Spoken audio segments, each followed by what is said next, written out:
नमस्कार, मैं हूं अमित कुमार पालिद। 10 बज गए हैं और आप देख रहे हैं दमदार 10। इस वक्त स्टूडियो में मेरे साथ दो खास मेहमान हैं।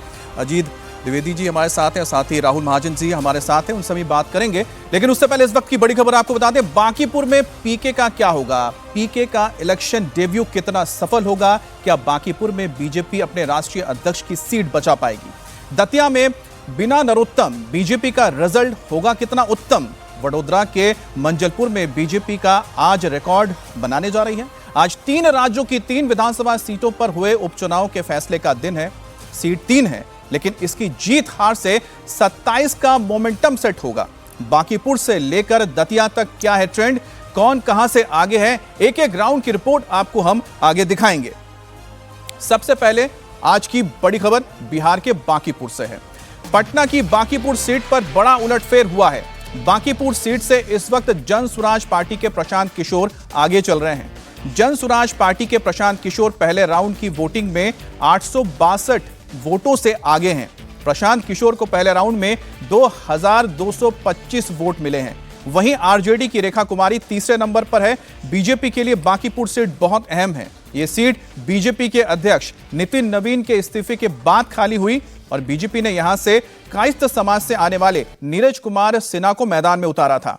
बीजेपी ने बांकीपुर जीतने के लिए पूरा दम लगा दिया था, लेकिन पहले राउंड का जो रुझान आया है उससे बीजेपी को झटका लगा है। हालांकि अभी 30 राउंड की गिनती बाकी है। क्या इस दौरान कुछ और नतीजों में उलटफेर होगा? ये 3 चेहरे आप देख लीजिए, 3 बहुत अहम चेहरे हैं। इसमें है नीरज कुमार सिन्हा। नीरज कुमार सिन्हा बीजेपी के प्रत्याशी हैं। उन्हें अभिषेक सिन्हा के बाद उतारा गया था मैदान में, क्योंकि अभिषेक सिन्हा ने अपना नामांकन वापस लिया था। प्रशांत किशोर, जिनकी तस्वीर आप देख रहे हैं, जन स्वराज के संस्थापक हैं, मुखिया हैं, वो चुनावी मैदान में हैं। और आरजेडी की रेखा गुप्ता इस वक्त चुनावी मैदान में। पिछला चुनाव वो नितिन नवीन से हार गई थी। एक बार फिर से पार्टी ने उन्हीं पर ही भरोसा जताया है। हमारे साथ नीतीश चंद्र जुड़ गए। नीतीश, सबसे पहले बताइए कि अभी ताजा अपडेट क्या है, अभी आगे कौन? देखिए, पहले राउंड का जो रुझान आया है उसके अनुसार प्रशांत किशोर आगे चल रहे हैं और बीजेपी के उम्मीदवार नीरज सिन्हा दूसरे नंबर पर हैं। तीसरे नंबर पर आरजेडी की रेखा गुप्ता है। तो जाहिर है ये जन स्वराज पार्टी के लिए एक बहुत ही अच्छी खबर। प्रशांत किशोर 862 वोट से आगे चल रहे हैं और पहले राउंड का ये रुझान अभी आया है। अच्छा, इस बीच नीतीश एक और बड़ी खबर हम बता दें आपके पास, फिर लौटते हैं। मध्य प्रदेश के दतिया में भी उलटफेर हुआ है। दतिया में दूसरे राउंड में कांग्रेस आगे है। दतिया में दूसरे राउंड में कांग्रेस 200 वोट से आगे है। दतिया में नरोत्तम मिश्रा का टिकट कट गया था, जिसके बाद बीजेपी ने यहां से पहली बार चुनावी मैदान में आशुतोष तिवारी को उतारा है। घनश्याम सिंह इस वक्त आगे चल रहे हैं। तो दतिया से घनश्याम सिंह कांग्रेस के उम्मीदवार इस वक्त आगे चल रहे हैं और ये सीट भी कांग्रेस की है। लगातार यहां से जो अपडेट आते रहेंगे हम आप तो को बताते रहेंगे कि किस तरह से आज 3 सीटों पर जो रिजल्ट्स हैं सामने आ रहे हैं। तो एक बार फिर से हम बांकीपुर लौटते हैं और बात करते हैं हमारे संवाददाता नीतीश चंद्र से। नीतीश, अपनी बात आप पूरी कीजिएगा। जी देखिए, प्रशांत किशोर ने इस चुनाव में चूंकि खुद वो चुनाव मैदान में उतरे, उस समय से ही मुकाबला काफ़ी दिलचस्प हो गया। चूंकि बांकीपुर की सीट बीजेपी के राष्ट्रीय अध्यक्ष नितिन नवीन की छोड़ी हुई सीट है। बीजेपी लंबे समय से जीतते रही है, लेकिन प्रशांत किशोर ने एक कह सकते हैं कि बड़ा दांव खेला और वो खुद चुनाव मैदान में उतरे। उनकी पूरी कोशिश ये थी कि जो बीजेपी और आरजेडी का जो वोट बैंक है उसमें सेंधमारी की जाए और यदि पहले चरण का जो रुझान है यदि उसको हम देखें, यदि वो आगे भी जारी रहता है तो ऐसी स्थिति में ये साफ तौर पर दिखेगा कि प्रशांत किशोर इसमें कामयाब रहे हैं। क्योंकि जो आरजेडी का एमवाई वोट बैंक है उसमें वोटिंग के दौरान भी हमें दिख रहा था कि जो खासतौर से मुस्लिम वोट बैंक है उसको काफ़ी हद तक प्रशांत किशोर अपने साथ ले जाने में कामयाब होते दिख रहे थे। काफ़ी संख्या में खुलकर जो अल्पसंख्यक मतदाता हैं वो कह रहे थे कि वो जन स्वराज का साथ दे रहे हैं। तेजस्वी यादव का देर से चुनाव प्रचार में आना इसकी भी एक वजह है। और दूसरी बात यह कि चूंकि ये उपचुनाव है, इससे कोई सरकार नहीं बदलने जा रही है, तो ऐसे में जो वोट बैंक इस बात को ध्यान में रखकर वोट डालता है कि हमें सरकार बनानी है, उसके सामने अभी ये विकल्प नहीं था। उनके सामने सिर्फ एक संदेश देने की कोशिश थी और यही कोशिश जो है बीजेपी के वोट बैंक में, खासतौर से सवर्ण वोट बैंक में सेंधमारी के समय भी प्रशांत किशोर ने अपनी रणनीति का हिस्सा बनाया। जो सवर्ण वोट बैंक है उसको लेकर उन्होंने साधने की कोशिश की और खासतौर से बीजेपी उम्मीदवार के चयन को लेकर उन्होंने जिस तरह से एक कोशिश की, या फिर सवर्णों में जो नाराजगी की बात कही जा रही थी। जहानाबाद की जो छात्रा के साथ बात आई या यूजीसी का जो बिल आया उसको लेकर जो नाराजगी थी उसको उन्होंने भुनाने की पूरी कोशिश की है। और यदि हम अभी के रुझान को यदि माने ये आगे भी जारी रहता है तो निश्चित रूप से जो आरजेडी और बीजेपी का वोट बैंक है उसमें सेंधमारी में प्रशांत किशोर सेंधमारी अगर हो रही है तो सेंधमारी के ऊपर भी हम आगे बात करेंगे। हमारे साथ दो खास मेहमान भी हैं, लेकिन इस बीच अनुराग अमिताभ हमारे साथ जुड़ गए हैं। अनुराग, आपके पास क्या ताजा अपडेट है इस वक्त दतिया को लेकर?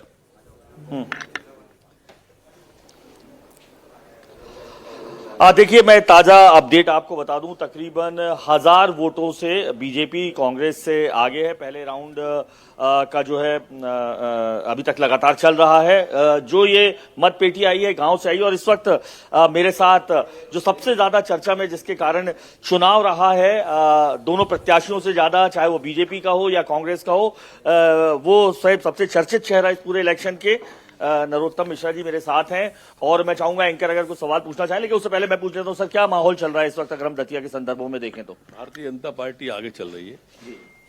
2 राउंड में involve Bharatiya Janata party lead लिए हुए। जी। लेकिन हमने देखा आपने जो मंच से जो आंसू गिरे थे नरोत्तम मिश्रा के, वो वोटों में कन्वर्ट होंगे या आक्रोश जो है कार्यकर्ताओं का कि दादा को टिकट नहीं मिला उसमें फलीभूत? उससे इससे कोई संबंध नहीं है। उसका कार्यकर्ता की चोट थी, वो सामने आ गया जी।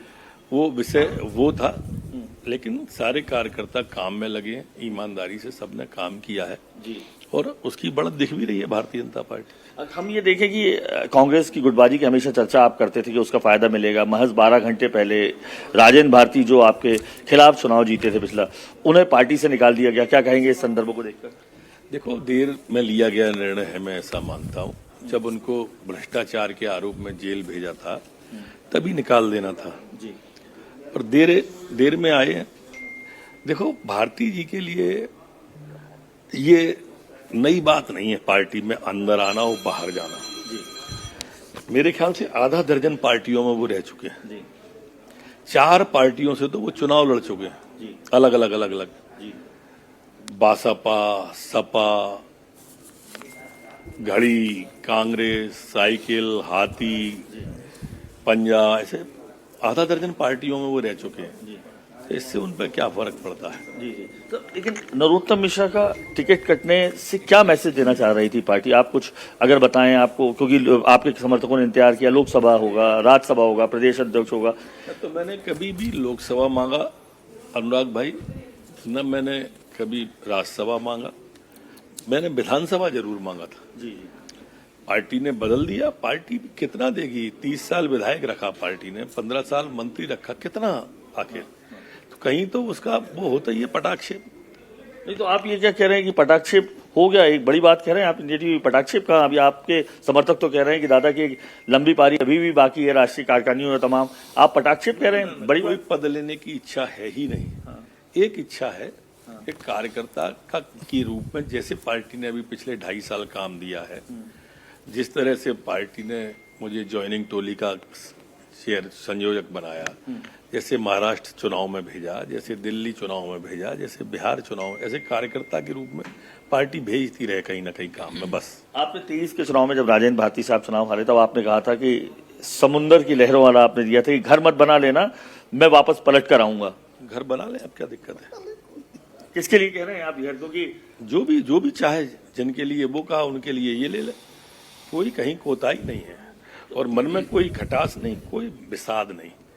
ये चलने वाली चीजें हैं राजनीति के अंदर। मैं चयन समिति में रहा हूं तो मैंने देखा है कैसे अंतिम समय में भाग्य पलटते हैं, कैसे कट जाते हैं, कैसे जुड़ जाते हैं। ये मेरे लिए कोई पीड़ादायी है वैसा प्रसंग नहीं है। लेकिन नरोत्तम मिश्रा बड़ी संजीदगी से ये मान रहे हैं कि मैंने टिकट कटते देखा है, भविष्य पलटते देखा है। आपने पहले भी अभी कह दिया कि पटाक्षेप हो चुका है राजनीति में, तो ये आपके जो तमाम समर्थक हैं उनके तो दिल टूटने शुरू हो जाने हैं अभी। नहीं, इसमें मैं कोई पार्टी छोड़ रहा हूँ या पार्टी से बाहर जा रहा हूँ। तो अभी सब मिलजुल के, जैसे अभी विधानसभा में काम किया माननीय अनुराग, एक सवाल हमारा भी अगर आप ले पाए नरोत्तम जी से। नरोत्तम मिश्रा जी का रहे। ये तो पार्टी तय करती है। मैंने अपना ये तय किया है कि मुझे कार्यकर्ता बन के काम मिलता है। एक सवाल जी, बताइए पूछिए। अनुराग, जरा नरोत्तम जी से पूछेगा कि जो कांग्रेस की ओर से बताया जा रहा है कि क्योंकि उनके जो समर्थक हैं वो नाराज हैं और बीजेपी के अंदर 2 फाड़ हो गया, इसका फायदा कांग्रेस को मिलने जा रहा है और वही सीट को जीतेंगे दतिया की। नरोत्तम जी, ये सवाल एक कांग्रेस कह रही है कि आपको चूंकि टिकट नहीं मिला, जिसके कारण समर्थकों की नाराजगी दिखाई दी, जिलाध्यक्ष समेत तमाम लोगों के इस्तीफे हुए, उसका फायदा जो है दो फाड़ हो गई बीजेपी, उसका फायदा कांग्रेस को मिलेगा? कोई फाड़ नहीं, बीजेपी पूरी एक है, कहां से फाड़ हो गए? आप परिणाम नहीं देख रहे हैं, लगातार 3 राउंड हो गए, तीनों में बीजेपी आगे, तो ये तो आपको सामने दिखाई देता। तो पूरे नरोत्तम मिश्रा को मैंने देखा भी, भले ही आंसू उनके निकले, उसके बाद तमाम जगह पर वो गए, किस तरीके की प्रतिक्रिया दिखाई दी थी आपके कार्यकर्ताओं को? क्योंकि वो जब इंडिया टीवी से बात हुई तो कह रहे थे दादा रोए हैं, उसका परिणाम भुगतना पड़ेगा, तो किस तरीके से समझाया? प्रारंभिक दौर की बात कर रहे हैं, सब बातचीत करके। देखो, भाजपा की देव दुर्लभ कार्यकर्ता है जी, और यही भाजपा की विशेषता है जी। हमारी ऊपर से नीचे तक माननीय मुख्यमंत्री जी, माननीय प्रदेश अध्यक्ष जी सब काम में लगे और सारे कार्यकर्ता काम में लगे, शून्य से शिखर तक सब भाजपा को जिताने में लगे थे। एक इस तरीके की बात हो रही है, आखिरी सवाल है कि नरोत्तम मिश्रा केस स्टडी बनाई जा रही है, पूरे देश में मैसेज देने की कोशिश की जा रही है कि कोई भी सीट जो है किसी राजनेता की नहीं होती है, वो पार्टी द्वारा दी गई प्रदत्त होती है। क्या आपको लग रहा है ये टिकट काट कर, जबकि आपने कांग्रेस की सीट थी? ये मुझे इतना तो मालूम नहीं है, पर ये सच है कि पार्टी की सीट होती है, पार्टी की सीट होती है, कोई मलाल नहीं, कोई दुख नहीं है सीट के बाद? दूर दूर तक नहीं, कोसों दूर। नरोत्तम मिश्रा को आपने साफ तौर पर सुना, उन्होंने कहा कि राजनीतिक पार्टी का पटाक्षेप जो है कार्यकर्ताओं के लिहाज से कहा, लेकिन एक बड़ा संदेश यहाँ पर रहा है। उन्होंने मंच से भी अपने तमाम कार्यकर्ताओं को दिया था कि पार्टी बड़ी है और वो बड़े नहीं, इसलिए तमाम कार्यकर्ताओं से वोट देने की भी अपील की। लेकिन उनका ये मैसेज कितना कन्वर्ट हुआ ये देखना, अभी जो 2 राउंड दिखाई दे रहे हैं उसमें 1100 वोटों से आगे, और मैं सबसे बड़ा जो गेम चेंजर फैक्टर होना है वो आजाद समाज पार्टी के जो दामोदर यादव हैं, वो एक वोट चेंजर बन के निकल कर आ रहे हैं, गेम चेंजर बन के आ रहे हैं, क्योंकि जो वोट उन्हें मिल रहे हैं। बिल्कुल अनुराग, आपने नरोत्तम जी से बात की, आपने उनका भी पक्ष बताया और जिस तरह से पूरी राजनीतिक बिसात दतिया में बिछाई गई थी उसके बारे में भी आपने बताया। लेकिन ये जो सीट है ये पिछली बार कांग्रेस ने जीता था, और जिस तरह से नरोत्तम मिश्रा अब दावा कर रहे हैं, देखना है कि क्या बीजेपी के खाते में ये जाती है आखिरी राउंड जब होगा। उधर गुजरात के वडोदरा से भी बड़ी खबर आ रही है, मंजालपुर सीट से बीजेपी ने बड़ी लीड हासिल कर ली है। 4 राउंड की गिनती के बाद मंजलपुर से बीजेपी के सत्येंद्र भाई पटेल आगे चल रहे हैं। बीजेपी के सत्येंद्र भाई पटेल 8,373 वोट से आगे चल रहे हैं।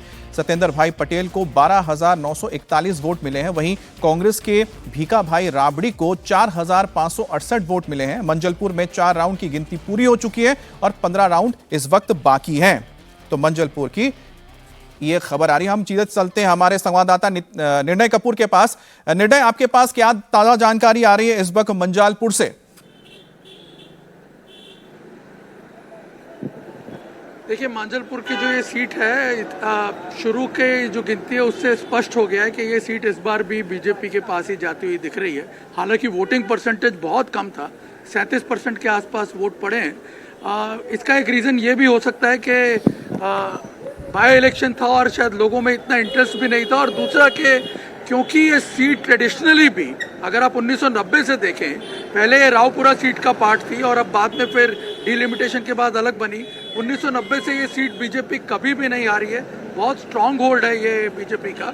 और योगेश पटेल जो रिप्रेजेंट करते थे इस सीट को, उनके मृत्यु के बाद इस पे उपचुनाव हो रहे थे और बीजेपी ने सतीश पटेल को कैंडिडेट बनाए थे यहाँ से, और कांग्रेस ने भीखा भाई रबारी को। लेकिन इतनी नीरसता के बावजूद भी कांग्रेस की तरफ से ये पहले क्लेम किए जा रहे थे कि बीजेपी को इसका नुकसान होगा। लेकिन यहाँ पे मैं आपको बता दूं कि इतनी कम वोटिंग में भी बीजेपी अगर इतना स्ट्रॉन्ग मार्जिन बना रही है, तो एक स्पष्ट संकेत ये जा रहा है कि जो मोह है लोगों का बीजेपी के प्रति यहाँ गुजरात में, वो अभी भी कम नहीं हुआ है। 162 एमएलएज हैं इस वक्त, 182 जो एमएलएज हैं उस असेंबली में, तो आप अंदाजा लगा सकते हैं कि अभी भी पकड़ जो है बीजेपी की यहाँ मजबूत है। और माजलपुर की जो ये निर्णय, मैं आपको रोकना चाहूंगा क्योंकि बांकीपुर से एक बड़ी खबर आ रही है, वो दर्शकों को हम बता दें। दूसरे राउंड की गिनती में भी प्रशांत किशोर आगे चल रहे हैं। तो बांकीपुर सीट बहुत अहम है, बिहार की बांकीपुर सीट, जहां से बीजेपी के मौजूदा अध्यक्ष नितिन नवीन लगातार 5 बार विधायक चुनकर आए थे। जब उन्होंने त्यागपत्र दिया उसके बाद यहां पर बाई इलेक्शंस हुए हैं। अब मैदान में बीजेपी के सामने प्रशांत किशोर और रेखा गुप्ता आरजेडी से हैं। अब इस वक्त प्रशांत किशोर आगे चल रहे हैं दूसरे राउंड की गिनती के बाद भी, और 1161 वोट्स के जरिए वो आगे पहुंच चुके हैं। हमने पिछली बार बताया था कि करीब 800 प्लस वोटों से आगे चल रहे थे, अब उन्होंने 1000 का मार्जिन ले लिया, 1000 से ज्यादा वोट का मार्जिन लेकर आगे चल रहे हैं। नीतीश, आपके पास इस वक्त और क्या जानकारी आ रही है इस बारे में? देखिए, जनसुराज पार्टी की तरफ से ये जानकारी दी गई है कि दूसरे राउंड में भी प्रशांत किशोर आगे चल रहे हैं। हालांकि पार्टी अभी चुनाव आयोग की तरफ से आधिकारिक घोषणा इसकी नहीं हुई है, लेकिन ये बताया जा रहा है कि दूसरे राउंड में भी प्रशांत किशोर आगे हो गए हैं और करीब 1000 से अधिक मतों से उनकी बढ़त हो गई है। तो लगातार दूसरे राउंड में भी नीतीश, मैं आपको भी अपडेट दे दूं, चुनाव आयोग की ओर से भी बता दिया गया है कि इस वक्त दूसरे राउंड में 1161 वोट से प्रशांत किशोर आगे चल रहे हैं। अब अपनी बात रखिए। जी हाँ, तो निश्चित रूप से ये जनसुराज के लिए एक काफ़ी अच्छी खबर है और दूसरे राउंड में लगातार जनसुराज पार्टी का आगे बढ़ना काफ़ी उत्साह में है जनसुराज पार्टी के नेता कार्यकर्ता। और जिस तरह से प्रशांत किशोर ने एक बड़ा प्रयोग किया था, खुद चुनाव मैदान में उतरे थे और जिस तरह से उन्होंने कोशिश की जो बीजेपी और आरजेडी के वोट बैंक में सेंधमारी की, आम चुनाव के समय जो नाराजगी थी वोट बैंक में, खासतौर से बीजेपी के वोट बैंक में, उसको ध्यान में रखते हुए ही पूरा कैंपेन चलाया। और आम चुनाव में देखिए, चूंकि सबसे बड़ा लक्ष्य जो होता है, यदि आपकी नाराजगी होती भी है तो सरकार बनाना लक्ष्य होता है, और यही कारण है कि उस समय प्रशांत किशोर को समर्थन नहीं मिल पाया, क्योंकि लक्ष्य था सरकार बनाना। नाराजगी थी उस समय भी, लेकिन इतनी नाराजगी नहीं थी कि वो सरकार गंवाने का रिस्क ले लें। लेकिन अभी चूंकि उपचुनाव है, तो ऐसे में जिनमें नाराजगी थी वोटरों में, उनके लिए ये सही समय था अपनी अपनी पार्टी को संदेश देने का, ये बताने का कि आपको सुधरने की आवश्यकता है। और शायद यही कारण है कि उपचुनाव में आप प्रशांत किशोर को आगे देख रहे हैं। बहुत खासतौर से जो बीजेपी अहम बात बताई है नीतीश यहाँ पर, खुद जी आपने बहुत अहम बात बताई है नीतीश, कि यहाँ पर कहीं ना कहीं लोगों की जो नाराजगी है वो ये बताना चाहती है सरकार को या सत्ता को कि आपको हमारी कुछ बातों को भी सुनना पड़ेगा, संज्ञान लेना पड़ेगा। हमारे साथ हमारे दोनों मेहमान मौजूद हैं। सर, हमने लंबी चर्चा जरा कर ली, हमारे जो संवाददाता थे उनसे अपडेट ले लिया, लेकिन मैं ये सोच रहा हूँ 2025 में जहाँ पर यानी कि प्रशांत किशोर की पार्टी को महज 5% वोट मिला था बांकीपुर से, और भाजपा को 60% से ज्यादा, वहां पर इस वक्त अगर पीके आगे चल रहे हैं, ये कैसे है?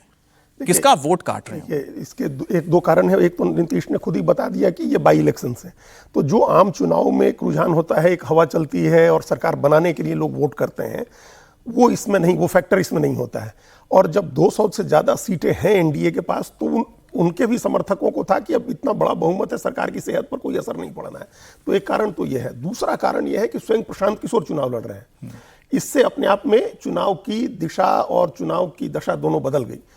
तीसरा कारण यह है कि भारतीय जनता पार्टी ने एक प्रयोग के तौर पर अपने तमाम बड़े नेताओं को, जो प्रभावी नेता हैं उस इलाके के कायस्थ कम्युनिटी के ही हैं, उनको छोड़ करके एक साधारण कार्यकर्ता को टिकट दिया था, जिनकी बड़ी पहचान उस इलाके में नहीं थी। ये कारण है, ये फैक्टर हुआ, ये काफी असर किया लोगों के, मतदाताओं के मतदान व्यवहार को इसने काफी प्रभावित किया। और उसके बाद जो आरजेडी है उसने लगभग सरेंडर कर दिया पहले ही दिन। तो जिस दिन, जैसे ही, ये चार कारण है, प्रशांत किशोर जैसे ही लड़ाई में आए वैसे ही वो मुख्य प्रतिद्वंदी हो गए भारतीय जनता पार्टी के। ये भाजपा की ट्रेडिशनल सीट है, 9 बार से भारतीय जनता पार्टी चुनाव जीत रही है 95 से। पहले 4 बार नवीन किशोर सिन्हा जीते, उसके बाद उनके पुत्र नितिन नवीन चुनाव जीते, तो 9 बार से भाजपा चुनाव जीत रही है और हर चुनाव के साथ जीत का अंतर बढ़ता गया है। इसके बावजूद इस बार अगर भारतीय जनता पार्टी को चैलेंज है, प्रशांत किशोर बराबर की टक्कर दे रहे हैं और अभी आगे चल रहे हैं 2 राउंड के बाद, तो उसके यही 4 फैक्टर है। अभी आरजेडी एकदम डिस्टेंट थर्ड चल रही है, तो ये एक तो प्रशांत किशोर अपने आप अपोजिशन का स्पेस ले रहे हैं। बिहार में भारतीय जनता पार्टी को कौन चैलेंज दे रहा है? आरजेडी नहीं चैलेंज दे रही, प्रशांत किशोर अपोजिशन का स्पेस ले रहे हैं। अगर वो चुनाव जीत जाते हैं तो ये जितना बड़ा चैलेंज बीजेपी आरजेडी के लिए होगा, उससे बड़ा चैलेंज बीजेपी जेडीयू के लिए होगा, उससे बड़ा चैलेंज आरजेडी के लिए होगा कि आप अपनी पोजीशन, जो अपोजिशन का स्पेस है आपका 38% वोट के साथ, वो चैलेंज हो जाएगा प्रशांत किशोर के अगर चुनाव जीतते हैं तो। ये पहले चर्चा थी, अभी तो आगे चल रहे हैं, इसलिए अब हम लोग हार जीत की नहीं कहें, सिर्फ हार की बात। लेकिन जब ये भी था कि अगर वो हार करके दूसरे नंबर पर रहते हैं, तब भी ये आरजेडी के लिए बहुत चैलेंज होगा और बीजेपी के लिए भी चैलेंज होगा, क्योंकि उन्होंने बीजेपी के कोर वोट में जो फॉरवर्ड है उनका, जो यूथ है, जो महिलाएं हैं, उन सब में सेंध लगाई है प्रशांत किशोर। तो आप कह रहे हैं कि एक बहुत बड़ी, आप कह सकते हैं कि खतरे की घंटी है। ब्रेक पर जाएं उससे पहले राहुल जी आपसे एक छोटा सा रिएक्शन ले लेते हैं कि जैसा कि अजीत जी ने बताया और नीतीश ने बताया कि जो सवर्ण वोट है उसमें सेंधमारी हो रही है, लेकिन उसके साथ तो जो कोर वोट है आरजेडी का, जो यादव प्लस मुस्लिम, उसमें भी सेंधमारी हो रही है। तो प्रशांत किशोर बिल्कुल डिफरेंट तरह की पॉलिटिक्स जो है वो बिहार में कर रहे हैं, तो नेचुरल है। एक तो बात ये है कि जैसा कि अभी बोला गया कि अगर वैश्य वोट जो यहाँ पे सबसे महत्वपूर्ण वोट है और बीजेपी के साथ रहा है, अगर वो वोट टूटता है तो ये अपने आप में बड़ी बात होगी। क्या जो अगड़ी जातियाँ हैं उनका कहीं ना कहीं बीजेपी से जो मोह है वो टूट रहा है, एक ऑल्टरनेटिव के तौर पे। हाँ, क्या मोह टूट रहा है? क्योंकि अदरवाइज तो हमेशा हर स्थिति में जो अगड़ी जातियाँ हैं उन्होंने खास तौर से जो ब्राह्मण हैं, जो वैश्य हैं, उन्होंने आप देखेंगे तो बिहार में ज़्यादातर वोट जो है वो बीजेपी को दिया है। तो ऐसे में अगर ये टूटता है तो बहुत बड़ी बात है। और दूसरा, प्रशांत किशोर, देखिए पिछले विधानसभा चुनाव में प्रशांत किशोर जो हैं ये हिम्मत नहीं जुटा पाए थे कि खुद लड़ते, तो कहीं ना कहीं इस सीट में उनको ऐसा लगा कि इस तरह का समीकरण बन सकता है। और देखिए नितिन नवीन बीजेपी के राष्ट्रीय अध्यक्ष हैं, अगर ये सीट, अभी तो बहुत सारे राउंड्स बाकी हैं, लेकिन अगर ये सीट बीजेपी हारती है तो उसको सच में ये सोचना पड़ेगा, क्योंकि सारे बड़े नेता जो हैं वहाँ के बिहार के वो इस सीट में लगे हुए थे, मुख्यमंत्री तक इस सीट में लगे हुए थे, और ऐसे में अगर हार होती है तो बहुत सोच की बात तो यहाँ पर सोचने के लिए बीजेपी के पास भी बहुत कुछ होगा अगर वो सीट हारती है। और दूसरा, जैसा कि अजीत जी आपने बताया, इस पर आगे हम चर्चा करेंगे कि सरेंडर कर देना, अगर आरजेडी ने सरेंडर कर दिया, अगर कांग्रेस ने सरेंडर कर दिया, तो क्यों सरेंडर कर दिया, क्यों वो फाइट नहीं की इस सीट पर।